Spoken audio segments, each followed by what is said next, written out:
সবাইকে আমার YouTube channel স্বাগত। আজকে আলোচনা করব তোমরা যারা ক্যালকাটা ইউনিভার্সিটির আন্ডারে সেমিস্টার 4 কিংবা সেমিস্টার 5-এ পড়ছো এবং তোমাদের ইতিহাস রয়েছে, সেমিস্টার 4-এ যারা হিস্ট্রি অনার্সে পড়ছো, তোমাদের ডিএসসিসি 6 যে পেপারটা রয়েছে হিস্ট্রি অফ ইউরোপ 1453 থেকে 1650, সেই একই পেপার রয়েছে সেমিস্টার 4-এ যারা এমডিসি কোর্সে পড়ছো, তোমাদের সিসি 4 যে পেপারটা রয়েছে ইতিহাসে, সেটাও কিন্তু হিস্ট্রি অফ ইউরোপ 1453 থেকে 1650। এবং সেমিস্টার 5-এ যারা পড়ছো, তোমাদের MN4 যে পেপারটা তোমাদের রয়েছে সেমিস্টার 5-এর এমডিসি কোর্সে যারা পড়ছো, তোমাদের MN4 যে পেপারটা রয়েছে সেটাও কিন্তু হিস্ট্রি অফ ইউরোপ 1453 থেকে 1650।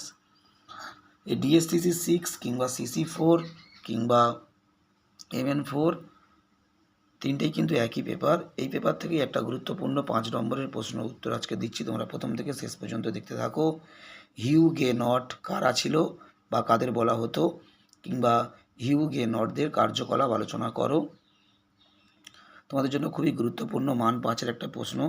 তোমাদের এই পেপার থেকে ইতিমধ্যে ইতালিতে প্রথম নবজাগরণের কারণ, অন্তর্বিরোধ ইউরোপের সামন্ততন্ত্রের পতনের জন্য কতটা দায়ী ছিল, ধ্রুপদী সাহিত্যের পুনরাবিষ্কার ইউরোপের নবজাগরণকে কীভাবে প্রভাবিত করেছিল, ওয়েস্টফেলিয়া শান্তি চুক্তি এবং ওয়েস্টফেলিয়া শান্তি চুক্তি কীভাবে ইউরোপে একটি নতুন রাষ্ট্র ব্যবস্থার জন্ম দিয়েছিল, ভৌগোলিক আবিষ্কারের কারণ ও ফলাফল লেখো বা নতুন বিশ্ব আবিষ্কারের কারণ ও ফলাফল লেখো। তোমাদের এই পেপার থেকে ইতিমধ্যে অনেকগুলো প্রশ্নের উত্তর কিন্তু আমি আপলোড করে দিয়েছি এবং এই পেপার থেকে আরও গুরুত্বপূর্ণ প্রশ্ন দেওয়া হবে, যেমন রেনেসাঁস মানবতাবাদী আন্দোলনের বৈশিষ্ট্য লেখো, মূল্য বিপ্লবের কারণ ফলাফল আলোচনা করো, জিওফ্রে এলটনের সঙ্গে তুমি কি একমত যে ইংল্যান্ডের ধর্ম সংস্কার আন্দোলন একটি রাষ্ট্রীয় পদক্ষেপ ছিল। এবং তোমাদের এখানে আরও রয়েছে নতুন বিশ্বে স্পেনীয় সাম্রাজ্য কীভাবে একটি বিশাল ও স্থায়ী খনি অঞ্চলভিত্তিক জনসমাজে পরিণত হয়েছিল। এছাড়া তোমাদের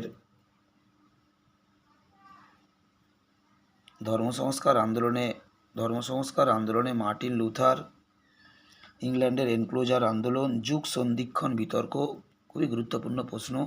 এইসব প্রশ্নের কিন্তু বেশ কিছু উত্তর কন্টিনিউ চ্যানেলে আপলোড করা চলছে এবং আরও অনেক টিকা তোমাদের দেওয়া হবে, যেমন ফিপ ও ভ্যাসালেজ কি, মার্টিন লুথারের 95 থিসিস, প্রতি ধর্ম সংস্কার আন্দোলন কি, বাণিজ্য বিপ্লব, জন কেলভিন, মেকিয়াভেলি কি একজন মানবতাবাদী চিন্তাবিদ ছিলেন। এরকম তোমাদের বেশ কিছু গুরুত্বপূর্ণ উত্তর, মানবতাবাদ কি, ম্যানর ব্যবস্থা।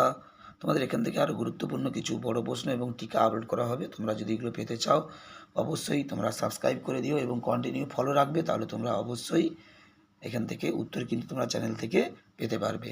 সবাইকে নমস্কার।